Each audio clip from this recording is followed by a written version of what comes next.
Сегодня я хочу рассказать про своего дедушку. Мой дед Мищенко Федор Никитич прошел практически всю войну с июля 41 по октябрь 45. В звании гвардии старший сержант, был связистом в артиллерийском полку. Трижды был ранен, дошел до Германии, служил, воевал под Сталинградом, за что был поощрен благодарностью Верховного Главнокомандующего.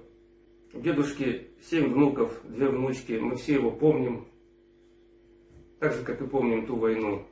Всем ветеранам, которые еще с нами, которые живы, здоровья, кого нет, тем светлая память.